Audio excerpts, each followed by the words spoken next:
Баршаңызға қайырлы күн, сіздермен Ақбала. Бүгін сіздерге тауық етінен жасалатын өте ерекше тағамның жасалу жолын көрсететін боламын. Алдағы видеоларын жіберіп алмас үшін каналыма тіркеліп, лайк басып, қоңыраушаны баса кетіңіз. Тауық етінің қасына гарнирге картоптан пюре жасайтын боламын. Ол үшін картопты тазалап, осылай пісіремін.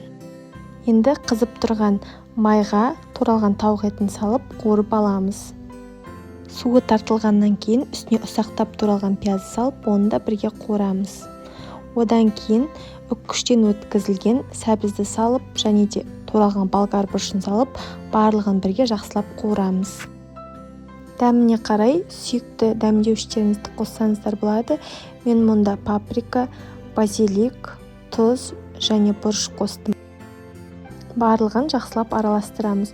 Одан кейін алдын ала блендермен езіп алған қызанақты салып, тағы да бір араластыратын боламыз. Одан соң үстіне қайнап тұрған ыстық суды құямыз. Бетін жауып 10-15 минут пісіретін боламыз. Одан кейін алдын ала пісіріп алған картопқа осындай сары майды саламыз және кішкене сүт құямыз.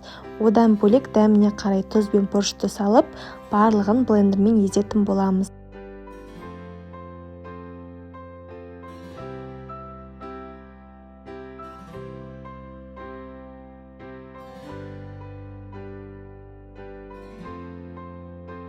Бізде осындай өте керемет пюре дайын болады.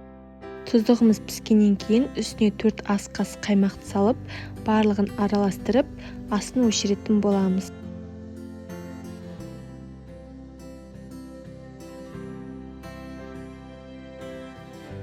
Мінекей, осымен өте ерекше тағамымыз дайын болды.